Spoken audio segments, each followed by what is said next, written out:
Hello everyone, welcome to my channel Jaiswal Coaching. Today we are going to deal with the next topic of this chapter. Earlier we have already done till units of heat energy. This one is the second video, and today we are going to deal with transfer of heat. And the transfer of heat is of three types. So conduction, convection and radiation. तो आज हम लोग एक एक करके deal करेंगे कि conduction क्या होता है, कन्वेक्शन क्या होता है और रेडिएशन क्या होता है, और प्लस इसके एग्जाम्पल भी डील करेंगे। चलिए देखते हैं कंडक्शन। कंडक्शन को हिंदी में चालन बोलते हैं। तो कंडक्शन क्या है? कंडक्शन एक प्रोसेस है जिसमें हीट का ट्रांसफ़र होगा हॉटर पार्ट से कूलर पार्ट की तरफ। मतलब इसमें अगर कोई पार्टिकल है ना, इसमें आयरन को ही लेके चलते हैं। अगर आयरन है यहाँ पे, है ना, उसके जो पार्टिकल्स हैं ऐसे जुड़े हुए हैं, बहुत सारे पार्टिकल से मिले हुए हैं, तो हीट जो है वो पार्टिकल टू पार्टिकल ट्रांसफ़र होगा, है ना कि पार्टिकल यहाँ से यहाँ मूव होगा। हीट एनर्जी ट्रांसफ़र होगा किसी भी ऑब्जेक्ट में, तो उसको कहा जाता है कंडक्शन। तो इसके एग्जाम्पल हैं कि जब कोई स्पून है ना, कोई स्पून है, आयरन स्पून, एक्चुअली यहाँ पे लिखा हुआ है एग्जाम्पल में कि आयरन स्पून को एक हॉट टी में डालते हैं, है ना, एक गरम चाय के कप में डालते हैं, तो क्या होता है कि उसका जो ये एंड है ये गरम होना चाहिए था, लेकिन कुछ समय बाद क्या पता चलता है कि ये एंड पे जो है स्पून का वो भी गर्म हो चुका है ना। क्यों? क्योंकि जो पार्टिकल्स हैं इसके यहाँ पे हीट का ट्रांसफ़र हुआ है ना, और हीट यहाँ तक पहुँचा है। समझ में आया होगा कंडक्शन, है ना। Conduction, what is conduction? Conduction is the process of transfer of heat from the hotter part of an object to the cooler part without movement of particle. इसमें पार्टिकल मूव नहीं कर रहा है, इसमें सिर्फ एनर्जी या फिर जो हीट है वो ही मूव कर रहा है ना। आई होप कि आपको समझ आया होगा। मैं बुक के भी एग्जाम्पल दिखा देती हूँ। So this was the example which is given in to the book. And इसमें क्या किया गया है, एक लोहे का पाइप है जिसमें कैंडल, एक एंड में कैंडल जलाया गया है और वैक्स से यहाँ पे बीच बीच में फिक्स किया गया है पिन, है ना। तो जो आलपिन है उसको यहाँ पे फिक्स किया गया है। तो एक एंड में जब कैंडल को जलाया गया तो क्या हुआ, ये एंड भी गर्म हुआ और यहाँ से जो है थोड़ी देर के बाद जो कील है वो गिरने लगा, है ना। तो मतलब जो वैक्स है वो पिघल गया, जिस वैक्स में कील था, तो वो वैक्स जब पिघल गया तो क्या हुआ, जो कील है वो आलपिन जो है वो क्या हुआ, नीचे गिर गया, है ना। तो इससे क्या पता चलता है कि जो ये पाइप है ना, आयरन का पाइप है, उसमें कैंडल जलाए, उसमें हीट जब ट्रांसफ़र हुआ पार्टिकल टू पार्टिकल, तो हीट यहाँ तक ट्रांसफ़र हो गया जिसके कारण जो पिन है वो नीचे गिर गया। अब आई थिंक आपको कंडक्शन अच्छे से समझ में आ गया होगा। अब नेक्स्ट देखेंगे कन्वेक्शन। ओके, कन्वेक्शन को हिंदी में कहते हैं संवहन, है ना। Convection is the process of transfer of heat in a liquid and gas by the actual movement of particle, है ना। कंडक्शन क्या था? कंडक्शन में पार्टिकल मूव नहीं कर रहा था, लेकिन कन्वेक्शन में पार्टिकल मूव करेगा, है ना, और ट्रांसफ़र होगा हीट का लिक्विड और गैस में। उसमें किस में पास हो रहा था? उसमें सॉलिड में पास हो रहा था, राइट। इसमें लिक्विड और गैस में हीट का ट्रांसफ़र होगा और पार्टिकल का मूवमेंट होगा। इसका एग्जाम्पल देखते हैं। जब हम पानी को गर्म करते हैं तो जो हॉट वाटर है वो ऊपर आ जाता है और जो कोल्ड वाटर है वो नीचे चला जाता है ना। तो जब हम उबालते हैं पानी को तो क्या होता है कि पानी जैसे सर्कुलर मूवमेंट करना स्टार्ट कर देता है। उसमें क्या होता है कि जो ऊपर का जो पानी है वो गर्म रहता है, तो वो जो नीचे का पानी बहुत ज़्यादा गर्म हो जाएगा तो कहाँ चला जाएगा? ऊपर चला जाएगा। अगर ऊपर का पानी ठंडा है तो नीचे जाएगा। तो इसीलिए वो सर्कुलर मूवमेंट करते हैं, है ना। और जो पानी है इसीलिए सर्कुलर मूवमेंट करता है ताकि जो सारा पानी है वो गर्म हो जाए। तो that one is the example of convection. और एक एग्जाम्पल है कि smoke rises upward because hot air is lighter, है ना। तो क्या हो जाता है इसका, एक तो लिक्विड का एग्जांपल ले लिए, गैस का एग्जांपल लेंगे। जब गैस गर्म हो जाता है तो वो उसका जो वेट है बहुत लाइट हो जाता है और वो ऊपर की तरफ मूव करता है ना। और बाकी जो मतलब हैवी वाले जो एयर हैं वो नीचे की ओर आ जाते हैं, है ना। That one is the example of convection. So this two are the example of convection and I hope you understand the definition of it. Let's see what is radiation. Radiation को हिंदी में विकिरण भी कहते हैं। तो रेडिएशन क्या है? Radiation एक प्रोसेस है ट्रांसफ़र ऑफ हीट का, जिसमें one place to another without any medium, है ना। हीट ट्रांसफ़र होगा एक जगह से दूसरे जगह, लेकिन उसमें मीडियम कोई नहीं होगा।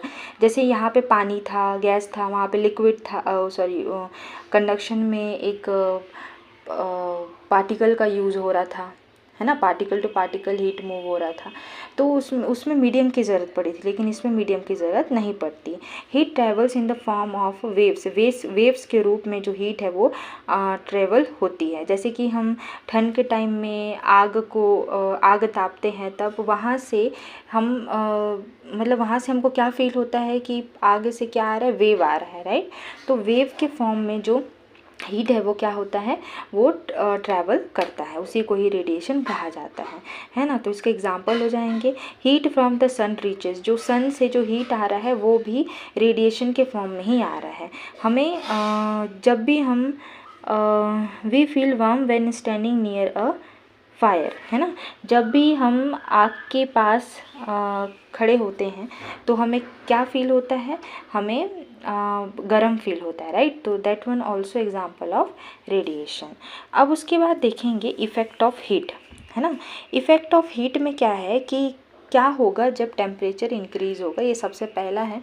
नेक्स्ट उसके बाद और भी पॉइंट्स हैं, तो सबसे पहले ये पॉइंट को डील करते क्या है इस पॉइंट में, इंक्रीज़ इन टेम्परेचर में, कि ऑन हीटिंग एन ऑब्जेक्ट, जब भी आप ऑब्जेक्ट को हीट करोगे तो ये हीट को वो ऑब्जेक्ट जो है हीट को ऑब्जॉर्व कर लेता है और उसकी टेम्परेचर इंक्रीज़ हो जाएगी।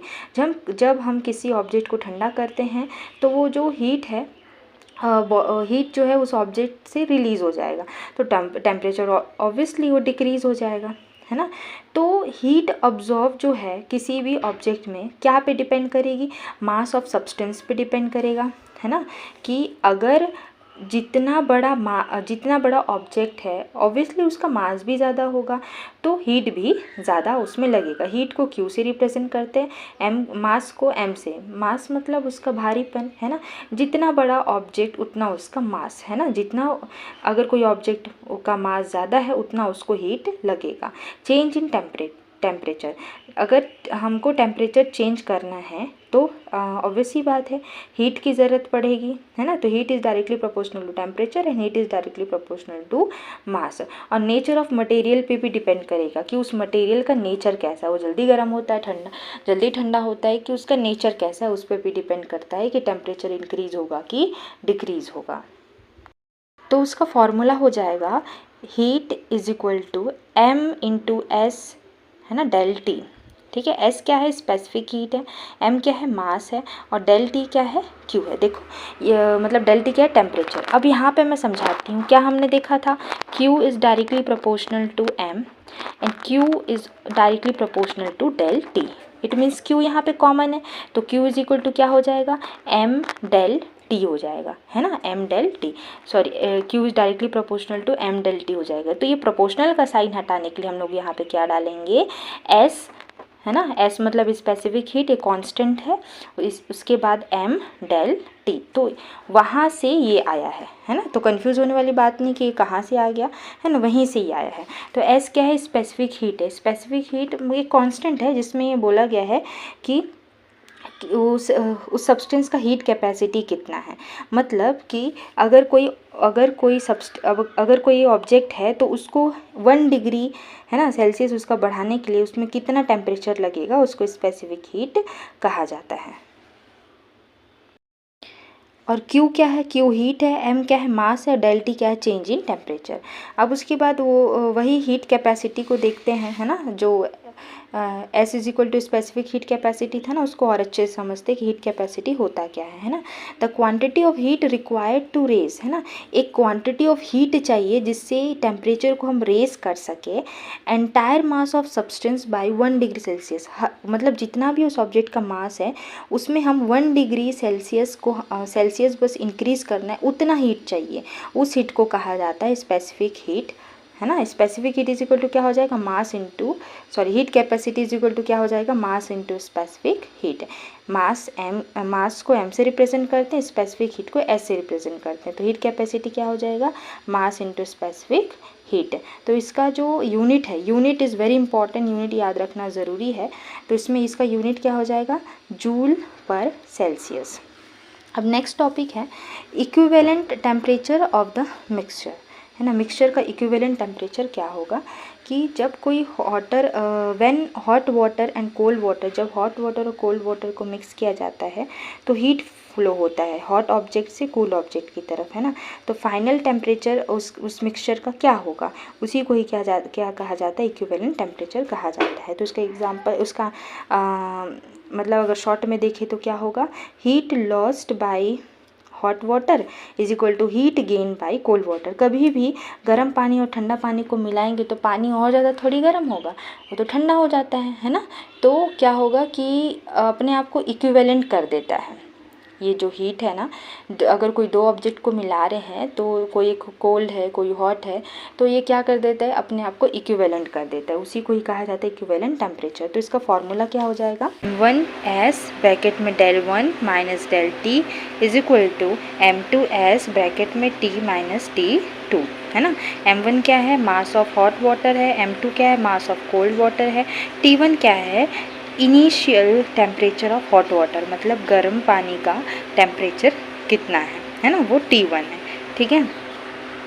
T2 क्या है, initial temperature of cold water, और T क्या है, फाइनल टेम्परेचर ऑफ मिक्सचर, और S क्या है, specific heat of water.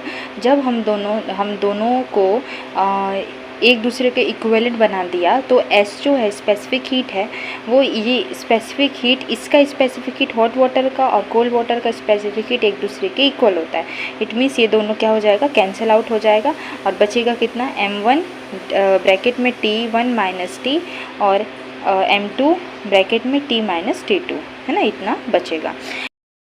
Book में एक एग्जांपल दिया हुआ है, hot water temperature 80 degree Celsius है, cold water temperature 20 degree Celsius है, इक्विवेलेंट टेम्परेचर कितना होगा, है ना। तो इसका फॉर्मूला है T is equal to m1 T1 plus m2 T2 upon m1 plus m2, है ना। तो 1 into 80 plus 1 into 20 plus 1 upon 1, mass को 1 दिया जाता है ना, और 80 टेम्परेचर दिया हुआ है और ये कोल्ड वाटर का टेम्परेचर 20 डिग्री दिया हुआ है। तो सबको जब मल्टीप्लाई करके जब प्लस किया तो 100 आया अपॉन 2 से 10 को कैंसिल किया तो 50 डिग्री सेल्सियस, इसीलिए इक्विवेलेंट टेम्परेचर पानी का कितना हो जाएगा, 50 डिग्री सेल्सियस। तो क्वेश्चन क्या था कि 80 डिग्री सेल्सियस टेम्परेचर वाला हॉट वाटर है, उसको 20 डिग्री सेल्सियस वाला कोल्ड वाटर टेम्परेचर में मिक्स किया गया तो उसका इक्विवेलेंट टेम्परेचर कितना होगा। So this is the formula. आप इस फॉर्मूले से इक्विवेलेंट टेम्परेचर निकाल सकते हो। तो ये फॉर्मूला आप याद रखिएगा और आगे जो भी क्वेश्चन आए उसको आप कर सकते हो। और आज के लिए इतना ही, और आगे के टॉपिक्स हम नेक्स्ट वीडियो में करेंगे, और नेक्स्ट वीडियो में आई थिंक मैं चैप्टर कंप्लीट कर दूंगी, उसके बाद एक्सरसाइज क्वेश्चन करेंगे। अगर आपको ये वीडियोस अच्छे लग रहे हैं, आपको समझ आ रहा है, तो आप प्लीज़ सब्सक्राइब कीजिएगा और कमेंट कीजिएगा अगर कुछ डाउट है तो। और तब तक के लिए बाय।